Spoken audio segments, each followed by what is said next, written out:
Nggak ada angin, nggak ada hujan, tiba-tiba Apple merilis iPad mini 7 terbaru di websitenya.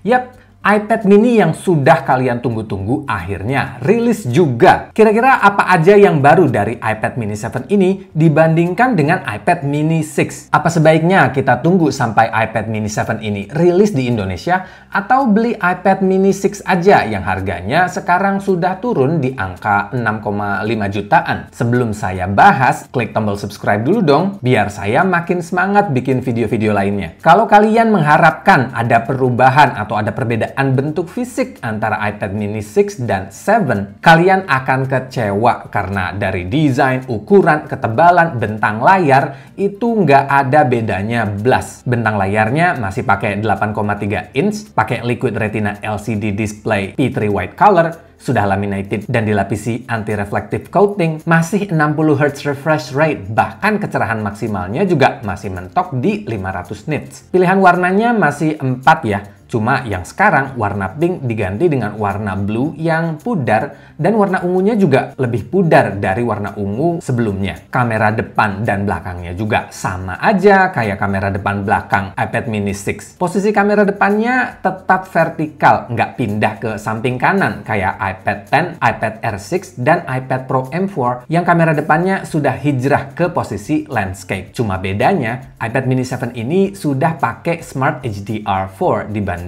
Smart HDR3 pada iPad mini 6. Sisanya dari pemakaian lensa, aperture, focal length, semuanya sama. Jenis USB-C portnya juga sama ya, nggak ada beda. Yang beda itu jeroannya. iPad mini terbaru ini ditenagai chipset A17 Pro sama kayak chipsetnya iPhone 15 Pro dan Pro Max yang tentu aja sudah support Apple Intelligence. Sedangkan mini 6 masih pakai A15 Bionic. Beda performanya bisa dibilang lumayan ya, sampai 30%. Selain itu juga RAM iPad mini 7 ini sudah 8 GB, 2 kali lebih banyak dari RAM iPad mini 6 yang masih pakai 4 GB. Dan ini yang ditunggu-tunggu para gamer yang suka banget main game di iPad mini. Sekarang kalian bisa main game AAA kelas konsol dari iPad mini 7 karena chipsetnya sudah support hardware accelerated ray tracing. Saya yakin ini jadi selling point untuk iPad mini 7 karena pastinya banyak dari kalian yang suka banget main game pakai iPad mini karena ukurannya yang pas banget. Layarnya nggak terlalu gede dan nggak terlalu berat kayak iPad ukuran 11 inch dan juga nggak kekecilan ya kayak iPhone seri Pro atau Pro Max yang sudah support ray tracing. Dan pastinya ukuran baterainya juga lebih besar dari iPhone. Jadi kalian nggak terlalu mikirin baterai saat main game di iPad mini ini. Pokoknya iPad mini ini dari dulu juga iPad yang paling pas untuk gaming. Apalagi sekarang sudah pakai chipset Gahar kelas PC,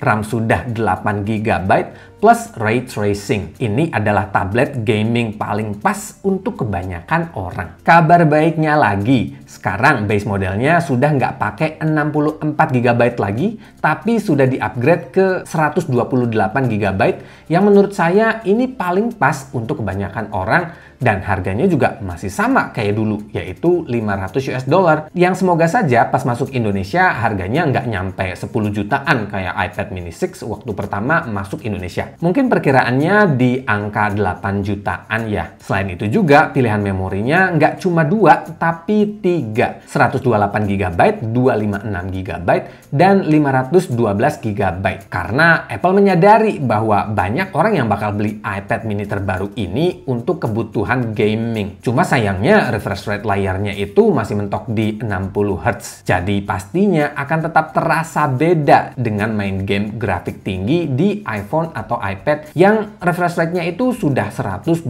Hz. Tapi setidaknya ukuran layarnya nggak sekecil ukuran layar pada iPhone seri Pro atau Pro Max ya. iPad mini 7 juga sudah support Apple Pencil Pro yang punya lebih banyak fitur seperti squeeze, barrel roll untuk memutar kursor saat menggambar, ada haptic feedback-nya juga, dan sudah support Find My. Tapi kalau kalian nggak mau bayar mahal buat Apple Pencil Pro karena cuma buat nulis-nulis di iPad, kalian juga bisa pakai Apple Pencil USB kayak gini. Atau beli aja Apple Pencil alternatif yang harganya 100 atau 200 ribuan. Kalau kalian berminat, saya sudah taruh linknya di deskripsi ya. Kesimpulannya, iPad mini 7 ini worth it banget ditunggu kehadirannya di Indonesia. Karena speknya sudah mumpuni walau nggak pakai chipset terbarunya iPhone 16 Pro ya, yaitu A18 Pro. Tapi A17 Pro juga sudah lebih dari cukup untuk kebanyakan dari kita. RAM sudah 8 GB, memori terendahnya juga sudah 128 GB, dan pastinya iPad mini ini kebagian Apple Intelligence. Saya sarankan jangan buru-buru beli di toko online sebelum rilis di iBox, karena pasti harganya gila-gilaan kayak Apple Watch Ultra Black Titanium saya ini.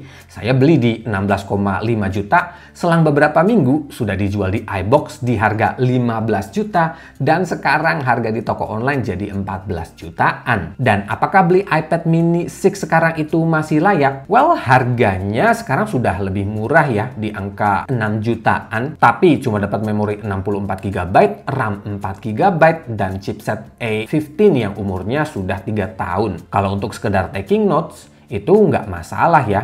Dan saya saranin baiknya cari yang second aja biar harganya lebih murah lagi. Tapi kalau kalian ada uang lebih dan mau bersabar nunggu iPad mini 7 ini rilis resmi di Indonesia, itu justru lebih baik ya. Walaupun iPad mini 7 ini dari luarnya itu sama aja kayak iPad mini 6, tapi dari segi performa dan memori internalnya, iPad mini 7 ini jauh lebih unggul. Semoga video ini bermanfaat. Terima kasih sudah menonton dan sampai jumpa di video berikutnya.